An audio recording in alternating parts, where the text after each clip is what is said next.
The following was recorded in front of a live studio audience at the Studio 21 Podcast Cafe. This is the United Podcast Network. The following program is closed captioned for the thinking impaired. By tomorrow, I will rule the world! You think he's gone? He's not gone. That's the whole point. He's never gone. Is this some radical new therapy? You see? Well, I must have not been paying attention when you were just talking to me. Do you think that you could repeat the question and I listen more attentively? There must have been something in all of that nothing that wasn't quite so easy to see. And I must have missed something when you were just talking to me. I must have not been paying attention when you were busy slamming the door. I guess the things that pass for affection ain't the same as they were before. There must have been something in all of that nothing that dropped me like a stone to the floor. And I must have missed something when you were just slamming the door. Everybody, I don't mind just a little. It's driving me out of my mind. Oh, could you spare me the riddle and hand me a bottle or something that's hollow I can climb inside? It's a lifetime movie of the week starring you and I.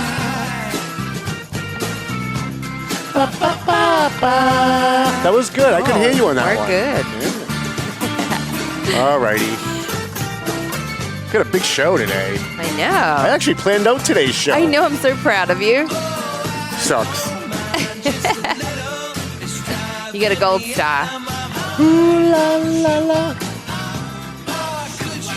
Spare me the riddle and hand me a bottle of something that's hollow I can climb inside. It's a lifetime movie of the week starring you and I. Must have not been paying attention. Alrighty. We're gonna get him right on the show. We are. have to. We'll get him. You can pull that down. Hey, how you guys doing? My name's Tom Duggan here with the Paying Attention podcast. High atop Two Guys Smoke Shop at the Studio 21 Podcast Cafe. We want to thank the Studio 21 Podcast Cafe and also the United Podcast Network. We've done a couple of shows where I was really convinced we were going to get canceled. Controversy. I really thought that Facebook show we did, I'm like, there's just no way we stay on the air after Yeah. that. And we're still here, so it's a testament to the fact that the United Podcast Network, at least for now, still cares about free speech. Yeah. We got a bunch of things to get to today. We're going to have Matt McLennan's going to be zooming in toward the end of the show from McLennan and Company, Century 21 Real Estate, to talk about real estate properties in the Merrimack Valley.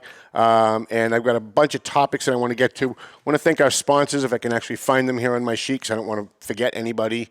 It's really awful when I do my list of sponsors and I forget somebody, because people pay such great money to it's such huge money to sponsor the show. Yeah. It's only $50 a week, by the way. If anybody wants to sponsor the show, we'd love to have you. And it's really weird. Like, we were struggling for so long to get sponsors, and I'm not saying one has anything to do with the other, but somehow it was almost like the week after Neil Perry left, we got flooded with advertising. And I don't know if it was just that maybe they were sick of it doing politics, or maybe it was just coincidence, but it is bizarre. Hello? It is bizarre how that just kind of happened that way.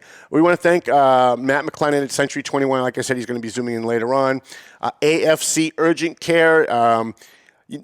Don't ever go to Holy Family. Wait in the waiting room for an hour and a half. Not for anything. There's a reason why they call it Holy Fatal. Oh my God. They're called Holy. That's what people call it. I've not heard that. And, and we've actually written a number of stories of people. One lady went in I don't want to get into a Holy Family thing. We will do a show on that at some point, but there are a lot of great people who work there, so it's nothing against some of the nurses or some of the people that work there. But if you're not feeling well, don't go to the hospital and wait 4 hours in a waiting room. Go to AFC, and within 15 minutes they'll see you, and you'll be walking out with a prescription if that's what you need, or you'll have some kind of antibiotic or treatment or whatever it is. I've never waited more than 10 or 15 minutes ever at AFC, and I've been there a number of times. That's fantastic. Marsan and Son Construction. We're waiting to hear from Ronnie Marsan to see if he's going to run for city council. There's also rumors he might be running for mayor, and that would be really interesting. Okay. I don't see him running against Neil Perry, but boy, would that be fun. Yeah. Boy, would that be fun. And I think I could probably help out a little bit on that one. Mm-hmm. I think somebody jumped off the Valley Patriot bandwagon a little too soon, but that's a topic for another show, and we probably will do that at some point. I'm just trying to give it some time to see if maybe things smooth out first. I try not to burn bridges even when other people do. I try to kind of let things play out a little bit, see if maybe people have a change of heart later on. Also want to thank EIS Investigations. If you need gun training, if your wife's cheating on you, if you think somebody at work is stealing from your company, call EIS Private Investigation Services. And if you need gun training, if you need to get your certificate to go get your gun permit, you go to EIS, they give you the class, they give you the certification, and you can go to your local police department and apply for your gun permit, and you should be all set as long as your background checks out. Borelli's Deli, and I can't wait for I haven't had any deli meats now in the last 3 or 4 days, and because I know Thursdays is when I go to Borelli's, so I'm trying to get through the week without it. So I'm gonna have to stock up when I get to Borelli's later on. And we did try the spicy sausage. Wasn't quite as spicy as I thought it was going to be, but it was still really good. It was spicy, but it wasn't like the hot, like burn your mouth kind of. I was going to say, you're like a spicy aficionado, though, aren't you? Right. Well, I'm a smoker, so I've lost a lot of my taste. Right. And so that's why I eat a Taco Bell 3 days a week, because it's spicy, so I can taste it, which is always good. I like tasting my food. And then we got A&M Auto Body. If you've got somebody hit your car, you get a ding. Somebody opened their car door and they dented the side of your car. Bring it to Angelo, and I've brought my car. I got hit. I got sideswiped one day. I got T-boned. They spun me around. I thought I was going to flip over. They took out both my front door and my back door, and I just bought the car. It was brand new, maybe 6 months old, and I brought it to Angelo and said, there's no way you're going to get this to look like it did when I bought it. And I got it 10 days later, and it looked just, you look at my car and you cannot tell. Like, it's that good. Wow. So if you need auto body done, you go to A&M Auto Body you go see Angelo, and you make sure you tell him that you heard him on the show, that you heard us talk about him on the show, because he loves that. Also, who else? And HS Investigations, who has come on board. We appreciate them. And who else? And I didn't have it written down, but we have attorney Ted Fairburn. Just put him on my list here, because I always forget. Who is also sponsoring the show, and he specializes in workers' compensation.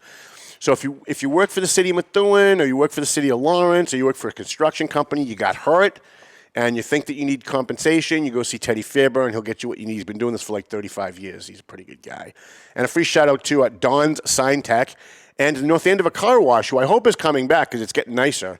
We're going to be doing our car wash caravan. So once it starts getting a little nicer, maybe we'll start next week, we get a bunch of people from the Valley Patriot, some of our readers, some of our advertisers, some of our delivery drivers. We all do a caravan to North End of a Car Wash, and we all get our car washed, and then we'll go to another place that's advertising in the Valley Patriot. So I think next week we're going to do the North End of a Car Wash, and then we're going to go up to Salem, New Hampshire to Happy Crab. So we want to thank Happy Crab and Tomo for also being a sponsor of the show. You would think I would have all of those written down, but I really don't. So we got a bunch of things to talk to today. The Valley Patriot is out on the street. It's being delivered as we speak. I want to thank our drivers who, I don't really pay these people enough. I don't pay my drivers enough. I can't afford to pay my drivers what they're really worth. And so I'm very happy to have the drivers that I have. And they do an excellent job, and they'll be out today, tomorrow, delivering the Valley Patriot. I wrote this as a notebook item, but I decided after the paper came out that it really should have been its own standalone column. We had a situation in Lawrence last week where the Massachusetts State Board of Education was asked to consider, from my understanding, lowering the standards for the Lawrence public schools because they can't meet the standards that they have. The Lawrence schools have been an abysmal failure since I sat on the school committee, and that was back in 1996. I know, when they invented fire. I get it. I'm old. I said on the line, I got elected in 95. I took office in 96. I stayed till about 99. And the Lawrence schools were an abysmal failure back then, although not quite as bad as they are now. They have consistently gotten worse. So bad that at one point the state came in and had to take over. The state is still in partial receivership. And you would think, now I know nobody wants to think about this, nobody wants to talk about it, I'm going to do it because nobody else wants to. Lawrence's school budget is somewhere in the neighborhood of $110 or $120 million a year. That means if you go back to when I was on the school board in 1996, I don't even know how many years that is. I went to Lawrence High, I'd have to count on my fingers. But that's a lot of years, 96, 2006, 2016. It's like 24, 25 years, right? Yeah. Did I get that right? Yeah. So in the last 25 years, the state and federal government has pumped literally over $1 billion into the Lawrence public schools. And what do they have to show for it? Zero. They've got zero to show for it. 25 years after pumping $100 million a year into the Lawrence schools, pretending that we're doing this for the children, we're doing this because we care about the poor and the downtrodden children, the Latino children of Lawrence. We just have to, if only they had the resources.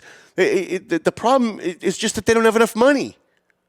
And so the state and the federal government give 150% of the Lawrence public schools spending budget. Now, how is that possible? How do you give somebody 150% of their budget? Well, let's say the Lawrence, I don't have the exact number, but it's about $120 million for the Lawrence public school budget. They also get millions and millions of dollars above and beyond that in state and federal grants that don't count as the regular budget. So you're looking at $20 to $50 million that they're getting in extra grants from the state and federal government for all kinds of stupid shit that doesn't do anything to help educate the kids of Lawrence. So the State Board of Education has put the schools into receivership. And of course, when they did, what did Lawrence cry? Racism. They're picking on us because we have brown skin. They're picking on us because we're Latino. They're picking on us because we're a poor community. No, they're picking on you because your schools suck. That's why they're picking on you. They're picking on you because the low expectation of failure among the teachers, the administrators, the elected officials, and the leaders, so-called leaders of Lawrence. They're the ones that truly believe that Latino kids are stupid. They're the ones that really believe that they're not as smart as the white kids from Andover. And they do so under the guise that, well, you know, they come from a poor community. You know what? A lot of poor communities out there that don't do as bad as Lawrence. There's a lot of brown-skinned communities out there that don't do as bad as Lawrence. So the State Board of Education member, his name is Michael Moriarty, made a statement. I'm going to see if I can give you the exact statement. It sounds kind of convoluted because you got to realize that these people in academia, these people in the education field, they all talk in like doublespeak. They all talk in this pretty language of politics that they do. Mm-hmm. And so acting mayor, Kendrys Vasquez, which is weird that nobody calls him acting, and even the Eagle Tribune doesn't call him acting, but he's the acting mayor. He was not elected. He was appointed by the city council when Dan Rivera left, was apparently at this meeting when Michael Moriarty, the board member, correctly pointed out, and here's what he said basically, quote, for a period of time now that we, the Board of Education, have been unable to take any kind of action against Lawrence that's necessary because of the deep inequities that exist from one school district to another. We know they can't change themselves because they never do. In other words, you guys have had 25 years to get your act together. We've lowered the standards. You couldn't meet those. We've given you more money. You couldn't meet the standards. We put you in receivership. You can't meet the standards. We're not lowering our standards for you anymore. We're not going to rely on the people of Lawrence to run their school system because they've shown that they're incompetent to do so. Now, those aren't his words. Those are my words, but I'm encapsulating basically what he was saying. What was acting mayor Kendrys Vasquez's response? His response was not. I'll tell you what he didn't say. He didn't say, you know what? I recognize that Lawrence's schools are failing our children, and I think it's disgusting that our kids aren't getting the same kind of education as kids in other communities. We need to devise a plan to make the schools better. He didn't say that. That's what a leader would have said. He didn't say, well, you know, I'm only acting mayor. I'm not going to be here for very long, but I'm going to assemble a team of people that will be here long after me to turn this school system around. And I'm not going to appoint politicians. I'm going to appoint educators. I'm going to appoint people that are outside the political process that are just going to look at what is failing in Lawrence and see if they can't get the next mayor, whoever comes in, to help him hit the ground running when he gets here. He didn't say any of that. That's what a real leader would have said. No, here's what he said. Michael Moriarty's words have acted as a dog whistle. And what you are really trying to say is, quote, immigrants are lazy people who do not care about education. To insinuate that Lawrence public schools cannot change because of our past and present is racist and offensive. Are you fucking kidding me? Are you kidding me? You know, I like Kendrys Vasquez. He's a nice kid. I've always liked him. I think I supported him the first time he ran. But Kendrys Vasquez is a committed defender of the status quo. Kendrys Vasquez's job is to defend the people on the inside that are incompetent and that are doing nothing. But by the way, make lots of campaign donations to lots of people in Lawrence. The Lawrence public schools failing because of that. That's the reason the Lawrence public schools are failing, because your leaders, when faced with failure, refuse to accept that failure, refuse to recognize that failure, and then put a plan together to stop the failing. What they do instead is they cry racism. And the real racism here is Kendrys Vasquez and the Lawrence School Committee and the teachers union in Lawrence and the administrators in Lawrence who think Latino kids are just too stupid to get ahead. The Latino kids aren't as smart. And we talked about this last week, right? If you don't believe me, just ask yourself this. Just do some basic research. Jump on Google, do some basic research. The kids in North Andover get a far better education than the kids in Lawrence, and they're majority white. It's not because white kids are smarter than Latinos. That's what Kendrys Vasquez thinks. That's what the Lawrence School Committee and the Lawrence Teachers Unions think, and that's what the school administrators think. But it's not the case. It's not that white kids are smarter. It's not that Latino kids aren't smart enough. And it's certainly not money, because they've gotten more money than Andover and North Andover combined in the last 20 years, and both of those school systems do far better. So if it's not race, if it's not that Latinos are stupid or white people are smarter, if it's not the money, then what is it? It's a culture of failure in the Lawrence public schools where they care more about teaching that Donald Trump is a fascist, where they care more about talking about global warming and transgender bathrooms, where they care more about virtue signaling and teaching kids how to be liberal politicians and activists when they grow up, than teaching them how to fucking read. I mean, that's the bottom line. Full stop, period. That's it. That's the answer. The answer is we have a school system which the culture of which cares more about politics and race than they do about teaching kids how to get a job, how to get into college, how to read, and how to do math. And I know because I've walked the halls of the Lawrence schools even recently. And I can tell you, I was walking by, I told the story a few times, I'm going to tell it again. I was walking by a classroom, I got asked to speak at a class about journalism and stuff like that. So I went, and on my way to the classroom I was supposed to speak at, the security guard is escorting me through the building. We walked by a class, and I heard the phrase, Donald Trump is a fascist. So I stopped and said, can I just listen for a few minutes?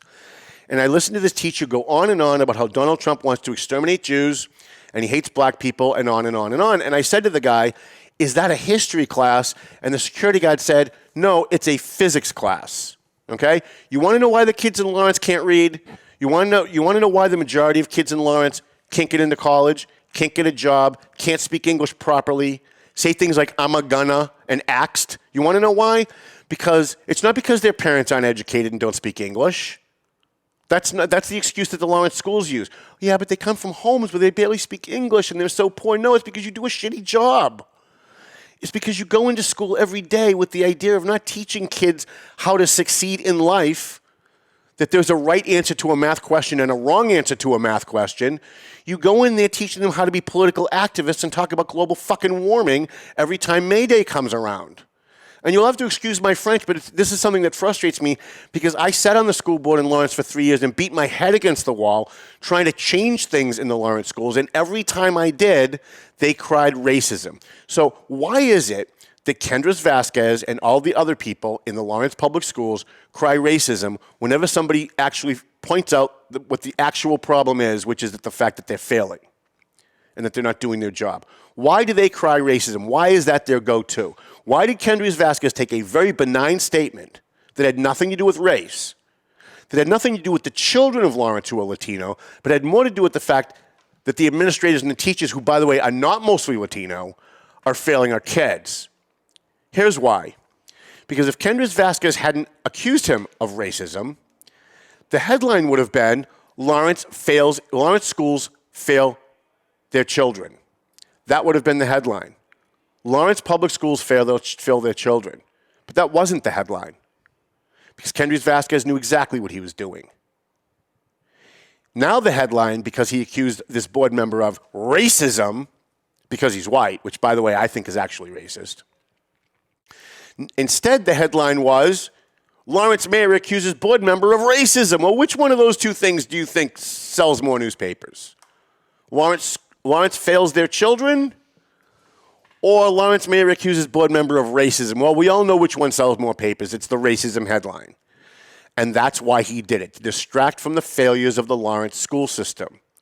And by the way, as nice of a guy as Kendrys Vasquez is, and I think he is, he's part of the failure. He sat on the Lawrence City Council for at least the last 8 to 10 years and never once asked a question about the Lawrence school budget. Never once voted for a reduction in the Lawrence school budget. Never once said, hey, wait a minute, why are you spending all this money on certain things but not other things? The city council is in Methuen, in Lawrence, in Haverhill. City council still has to vote to approve their school budgets. The school committee puts the budget together and votes for it, but before the mayor can sign it, the city council has to vote on it. Where was Kendrys Vasquez for the last 8 to 10 years asking questions about the Lawrence school budget? Here's the home run he could have had. He could have come out and he could have said, you know what, Mr. Moriarty's 100% right. Most of our kids in Lawrence are Latino, and they're not getting the same education as the white kids in Andover. And it's not because of funding, and it's not because of racism. It's because the people who are running the Lawrence schools aren't doing a good enough job. They don't have their focus on education. They have their focus on politics. And I, as mayor, am going to do something about it, at least for the short time that I'm here. He's only going to be here for like 6 months. That would have been a home run for him, because you add the racism element into what you're saying, because it's true that the reason these kids aren't getting good education is because of racism. But it's not because some guy on a board made a racist comment. It's because the people running the schools have such a low expectation for these kids. That's the real reason. I've seen it from the inside. I've seen it from the outside. I've taught in the Lawrence schools. I've lectured in the Lawrence schools. I've sat on the Lawrence school board. And I'm a product of the Lawrence schools. So if anybody knows, it's me. I mean, this story is, the minute I saw this, I said, oh my God, this is in my wheelhouse. Like, this story is tailor-made for me. I only hope that when Kendrys Vasquez is gone, and I feel bad doing this because I really do like the kid, but I hope when Kendrys Vasquez is gone, whoever Lawrence voters decide to replace him in the fall is going to be somebody who gets it. I want someone who's going to get elected as Lawrence mayor, because you're going to sit, whoever's the next Lawrence mayor is going to sit as chairman of the school committee. I hope whoever that is, whether it's Vilma Laura, whether it's my good friend Brian DePina, who I'm leaning very closely towards supporting, by the way. I haven't decided yet, but I'm leaning very closely. Whoever that person is that's coming in, what I want to hear from them, and hopefully what the people of Lawrence want to hear, and certainly the people who don't live in Lawrence who are paying the bill want to hear, is someone come in and say, you know what, no more excuses. No more excuses. We're going to devise a curriculum for the Lawrence schools that it doesn't have anything to do with politics. We're going to stop teaching transgender bathrooms, gay marriage, and global warming, and we're going to start teaching that there's a right and a wrong answer to math questions. We're going to start teaching kids whose first language is not English how to speak, read, and write English adequately enough to get a job and keep a job, or get into college and stay in college. So, I don't have the exact numbers, but so few kids graduating from Lawrence High go to a 4-year college. It's a very small number. I'm not going to even throw out a guess, because I'll get 15 emails telling me that I got the number wrong, because people are number Nazis. As if it matters, right? let's just say very small percentage of the kids who graduate Lawrence High get to go to a four-year college. But here's a number that's true. And this is an actual number that's true. 80 to 90% of the kids who graduate from Lawrence High School who get into a four-year college fail in their first year to year and a half. Now think about that. These kids, whether they were born in this country or they came to this country, spent the majority of their years in the Lawrence public schools hoping to be educated. Their parents are hoping they're going to be educated to have a better life than they had when they came here. And they go through the Lawrence public schools, and most of them can't get into college, at least not a four-year college. And if they get into college, if they're smart enough to get into college, if they really buckle down, if they go out and try to educate themselves despite the lack of education they're getting at Lawrence High, and they get into a four-year college, 80 to 90% of those kids don't make it. That means you're really talking about maybe 1 to 5%, maybe, of the kids that graduate from Lawrence High School have a shot. And that's not because of the color of their skin. And it's not because evil white men are keeping them down. And it's not because they don't have enough funding for their schools. And it's not because that they're poor and they come from poor neighborhoods. And it's not because of the violence in their neighborhoods. And it's not because some of these kids have no food at home. Those are the excuses that the Lawrence administrators and the elected officials use when they fail our kids. The real reason is they're not being taught. And if you took a kid out of Lawrence High School and you put him into North Andover High School, I guarantee you, his chances of getting to college triple and quadruple overnight. Because we've seen it happen. We've seen kids move out of Lawrence, because my kids went to the North Andover schools. We've seen kids transfer out of Lawrence, move to Woodridge in North Andover, go to the Thompson School for their 5th grade, then go to the middle school, then go to North Andover High School, and end up getting into a four-year college and graduating with a decent degree.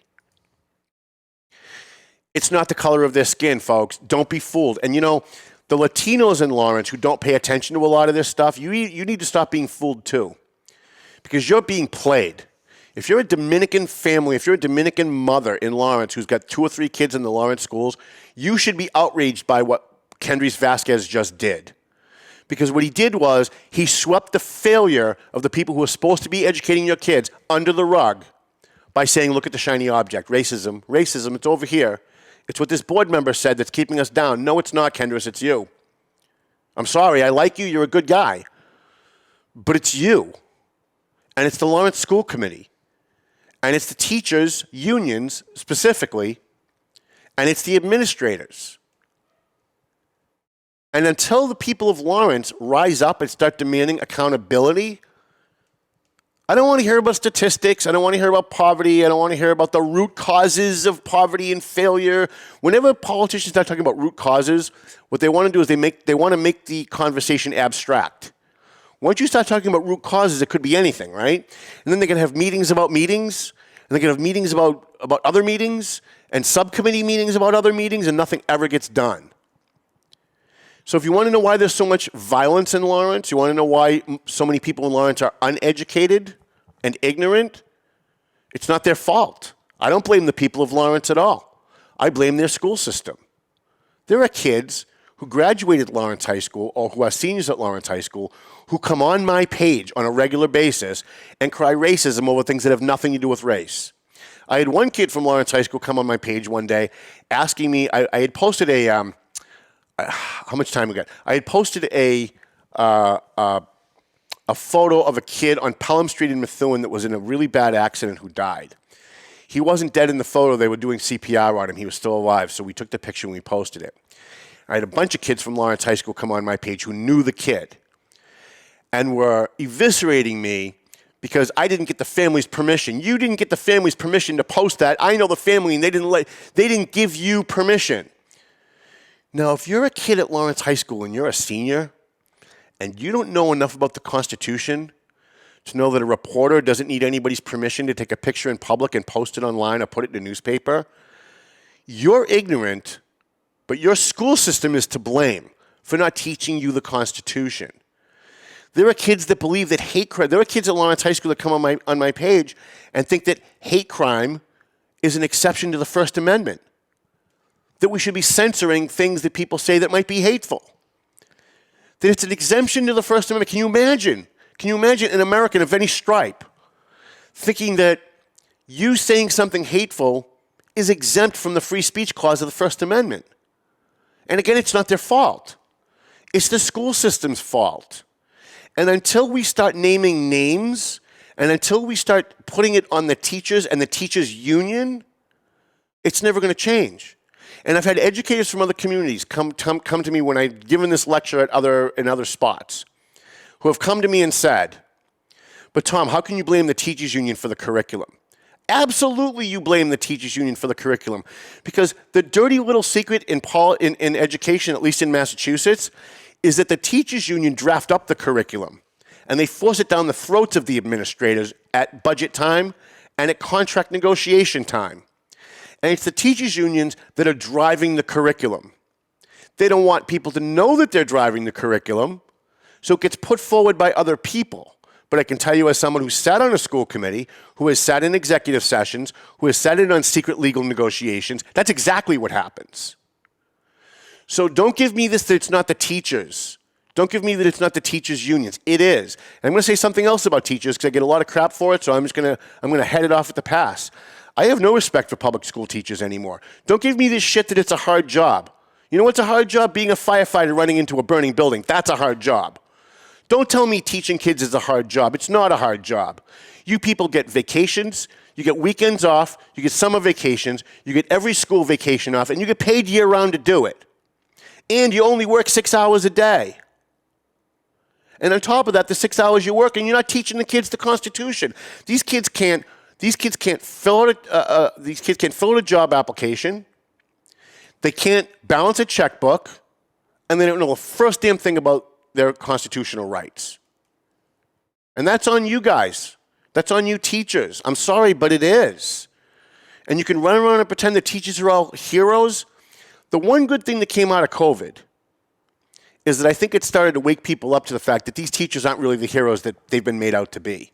Because the reason some kids still aren't sitting in schools right now is because of their teachers' unions. Some schools are back. A lot of schools aren't. Some schools are partially back. And the kids that are back, they're making them wear masks, even though the science says that they don't need to wear masks. They're making them social distance, and they're making kids sit in these plexiglass cubby holes. The kids need socialization. They need to touch each other and hug each other and play tag and play Relivio in the schoolyard.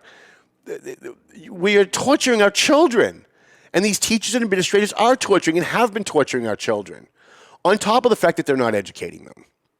So I'm really worked up about this topic because I see what's going on, and I see that there are entire swaths of populations in our state and in our community who are failing, and through no fault of their own. I don't blame the kid that graduates from Lawrence High and doesn't know what the Constitution is and comes on my page and talks about hate speech being an exemption to the First Amendment. I don't blame them at all. I don't blame them for thinking that, we should have gun confiscations because the Second Amendment doesn't really mean what it says. I blame their teachers. All right, so that's all I have to say about that. I know I had like 20 other things, but did I just blow through the whole show on that one topic? A decent amount of it. But Did I? Passionate guy. Is it 2:40? Is it? What time is it? What time do we have? All right, so we got 2 minutes before we're gonna. Is Matt zoomed in yet? Not yet. All right. I'm waiting for it. All right, so I will. We'll bounce over to something else real quick, and if he zooms in, we'll take it. Yeah. In the city of Methuen, very interesting. I'm going to pull the clips in next week. During the last election of all the Methuen city councilors and mayor, we had every single candidate here, all of them. And when the issue of making marijuana legal in Methuen came up, some candidates said, yeah, I think that's a good idea. Some candidates said, no, I don't think it's a good idea. Some candidates said, well, if they wanted to have like a growing facility in Methuen to grow marijuana, I'd be okay with it, but I don't want any stores where people can buy it. Others said, yeah, you know what? I think they should be able to buy it in Methuen. And at every single debate, and we will pull in the clips, because I don't get to take credit for much in Methuen anymore, but I'm going to take credit for this. At every single debate, I turned to all of them and said, how come not one of you have brought up the fact that we should just put it on the ballot and let the people decide? In the last state election, Methuen voted against making marijuana legal statewide. So if the elected leaders of Methuen now think that allowing a growing facility, a manufacturing facility, a packaging facility, a transportation facility, or even letting them sell to the public in retail, if the leaders want to do that, what they need to do is put it on the ballot and let the public decide. Now, they've kind of already decided on the statewide ballot, but this is a little different, so I said, put it on the next ballot. And all of them said, with maybe one or two exceptions, yeah, I think that's a good idea. Maybe we should let them do that. I think even DJ Beauregard said, you know what, you've changed my mind. I was totally 100% against it. Now, I think you're right. I think we should put it on the ballot. So this week, it was very interesting to watch the Methuen City Council take a vote, I believe it was 8-1, to put marijuana facilities and retail on the ballot in Methuen. Now, there are a number of people in Methuen who are very upset about this. He's here? He's here. All right. There are a number of people in Methuen very upset about this, including especially Linda Susi, whom I love to death. And her position is, it came before you and it lost. It came before you again and it lost. It came before you again and it lost. It went on a state ballot and it lost. How many times do the people of Methuen need to tell you guys no? She doesn't want it on the ballot because if it goes on the ballot, that's one more chance that maybe marijuana might come to Methuen. And she doesn't want that. It's going to be interesting to see who lobbies for this and how much money they spend, and who lobbies against this and how much money they spend. Mm-hmm. So I will leave you with that because we have on the line one of my friends. I don't know. Can I call him my friend? Matt, can I call you friend? Is that okay? Am I live? Am I on? You're live. Can I call you friend? Is that okay? You know, even coming fresh on the heels of your rant against teachers, yes. Yes, you can call me friend. I'm sorry, I forgot. I happen to be married to a Methuen teacher, the finest teacher I've ever met. Well, I happen to be the son of Janet McLennan, a Methuen teacher, an amazing teacher.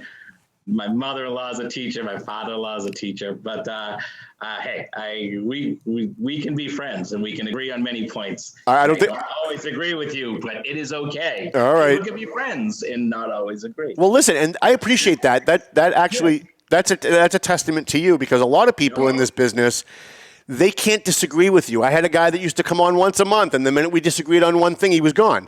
So it's nice that there are people out there that can agree to disagree and still be pals. Although I will say that to Matt, there are exceptions to every rule. I wasn't casting a pall on every teacher.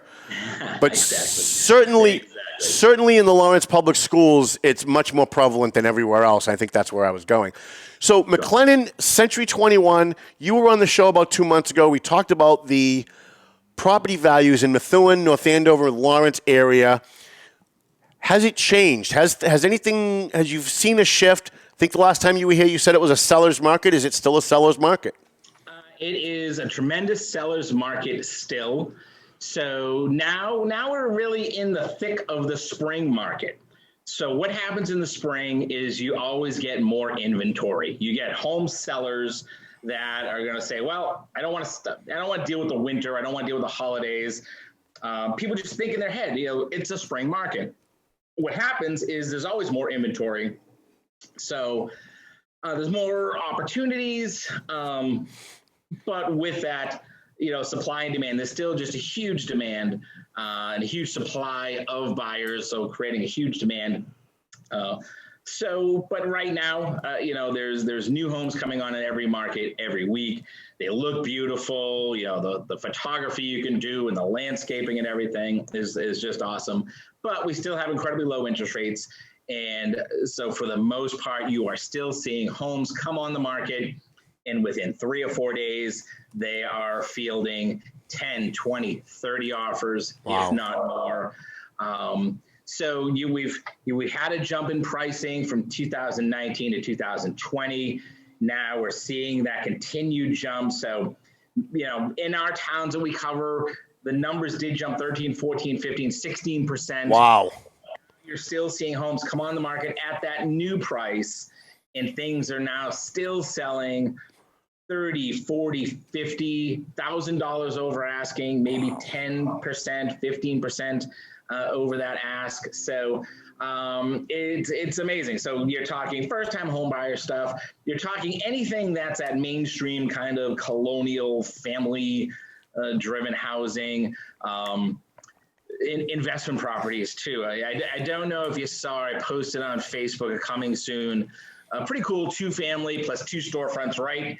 Methuen at 5 corners, right? Kind of near Methuen Square near the fire station. Yep. My phone is blowing up on that. Now you think a 2-family plus 2 storefronts isn't necessarily for everyone, but there's a lot of people with buying power right now. Wow. The interest rates are so low. There's programs still tied to the SBA and all that PPP programs. There's ability for people to invest in commercial property right now. That's better financing packages than ever before. So I floated that out there. It's not cheap. It's $800,000. It's not even on the market yet. Just the concept of coming soon. I've got 10 people that are saying I'm interested in something like that. So, so anything that's at regular, ranch, Cape, colonial starter home, those things are going to fly off the shelves. So it's a very interesting time to understand the market, understand the pricing. If you're a seller, where is that sweet spot of that asking price? And now is a time that it does make sense to invest in those little tweaks to really make the home, really stand out. You're going to make that money back, gosh, tenfold. If you make some repairs, do some paint, things like that, you're going to make that money back. So they should call Marsan and Son Construction and have them come and fix up whatever they need in their house to make their house more sellable, is I think what you're saying. Fix the broken things, put a fresh coat of paint on anything that looks tired. Anything that leaks, fix that stuff. But beyond that, we're not talking full kitchen and bath renovations. Right. This is a market that if you actually have the funds to do a kitchen renovation, you're not going to lose money on that. Right. The homes that have pristine kitchens and baths, you go to an open house, and if those components are gorgeous and it's a level backyard, people are walking into that house based on the photos, and they're saying, I'm ready to pay $50,000 over asking unless I hate this house. Right. So as long as it lives up to the marketing description and photos, people are going to come in pre-sold, and you're getting many more buyer brokers coming new to this area, which is another interesting phenomenon that's driving prices up in neighborhoods. I'll give you a Methuen example. A lot of these out-of-town brokers, they may not know the difference of a Homestead Acres neighborhood compared to a neighborhood off of, say, an Oak Street, where, Merrimack Valley brokers are going to know all these little nuances, and out-of-town brokers just come in and they sell the shit out of the house and the yard and just the features they have, and that drives the prices way up on those. Same with multis in all of our cities, and it is just crazy. We had a beautiful one, West Methuen, this weekend, and within 3 days we had 18 offers on that. And these are offers that I've never seen such a wave of people coming in, fully waiving home inspections. A year ago, the trend was we'll do our home inspection for informational purposes. Well, that's doesn't win the bid anymore. Now there's strong buyers. If you're looking at a house and you know the age of components, so it's not always easy to do on a 100-year-old 3-family if everything is in rough shape if you're a first-time buyer. But if you're someone that owns 20 multifamilies and you have a crew that knows how to do repairs, they're going to come in. They're going to waive all inspections. And now you're seeing a wave. You used to watch those TV shows like $1 Million Listing, and every sale would come in 30-day closing, all cash, no contingencies. And I'm sure Merrimack Valley realtors would watch that and be like, this doesn't happen. Right. Now it does happen. Wow. So we're seeing there's money out there. So whether that means someone really has $700,000 liquid cash, or maybe they have $300,000 cash that they know, I don't need a finance contingency. I'm going to be able to close on this property in 30 or 40 days. So, right.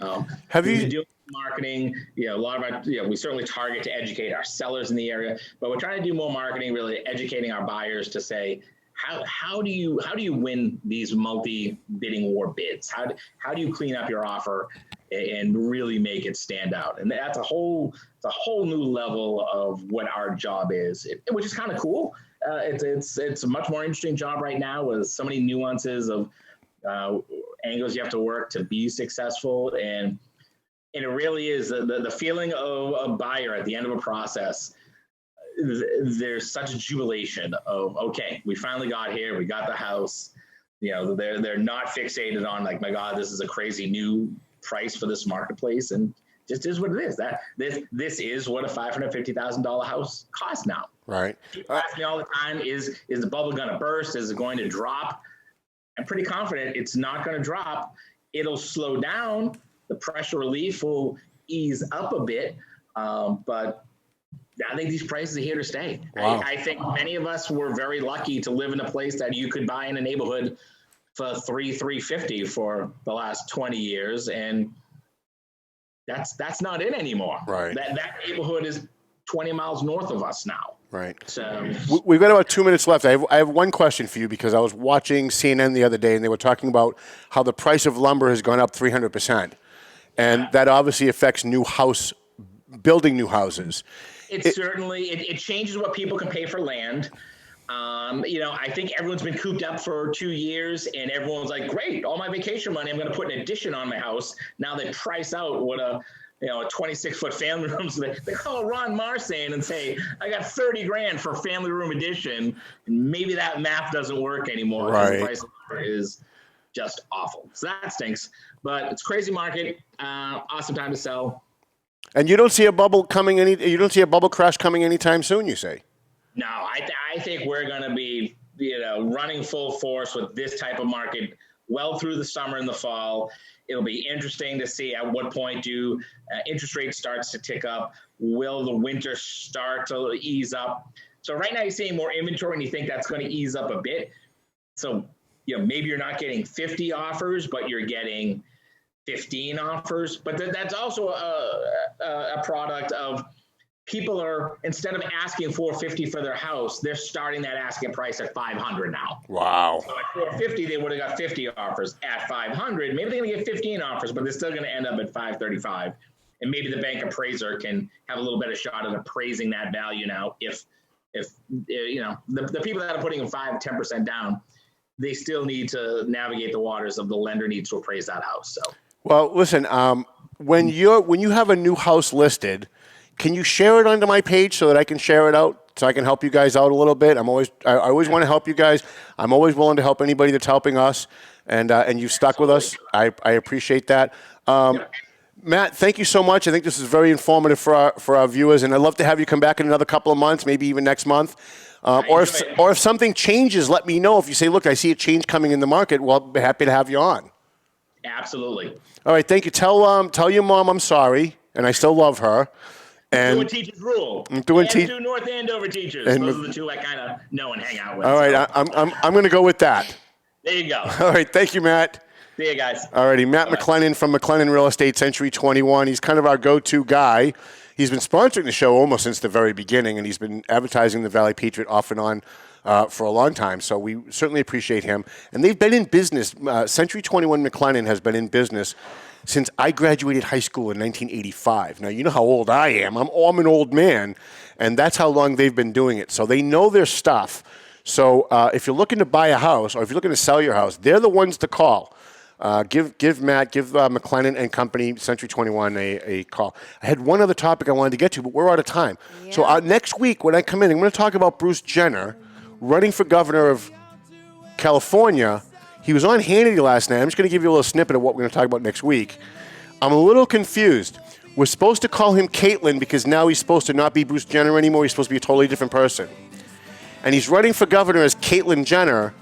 And he goes on Hannity last night and talked about all of his accomplishments and all the things he learned as Bruce Jenner. So we're not supposed to call you Bruce or think of you as Bruce. You're supposed to be a totally different person. But you're running on the accomplishments of Bruce Jenner, who's not you anymore, apparently. I don't know how that works. But I do like his policy, so I sent him a check, believe it or not. There you go. But because I'm an asshole, and this is kind of the thing that I do, I wrote the check to Bruce Jenner. Because I want to see if he cashes it. Because if he cashes it, then you know he's totally full of shit. But we will talk about that. I think there are some good things and some bad things to talk about his candidacy for governor in California. And I want to thank our sponsors. I want to thank Chrissy, my fine producer, Chrissy Cunningham, Dave Garofalo, Two Guys Smoke Shop, Studio 21 Podcast Cafe, and the United Podcast Network. Melvin, tell us, did we got to go home? It's all right. We'll roll it again so you can finish talking. Excellent. But yeah, we got Now I want to talk for 2 more minutes just to get to the very end. No, we won't do that. All right, I'm on my way to Borelli's Deli to get my steak and my deli meats and my chicken and my hot sausage. Hot sausage. We want to thank them for sticking with us, too. Yeah. There's a lot of politics going on behind the scenes these days, and so it's very heartwarming that certain people have stayed with us, given the position that it puts them in by staying with us. And so we appreciate that. Thank you, everybody. We'll see you next week. We'll talk about Caitlin Jenner. We'll talk a little bit more about the Lawrence schools and a bunch of other stuff. The Valley Patriots on the streets. Pick it up. We got a bunch of really great stories in here. Yeah. Thanks, everybody, for coming. And Melvin Taylor says we got to go home, so go home already. All right. The views and opinions expressed by the hosts, guests, or callers of this program do not necessarily reflect the opinions of the Studio 21 Podcast Cafe, the United Podcast Network, its partners, or affiliates.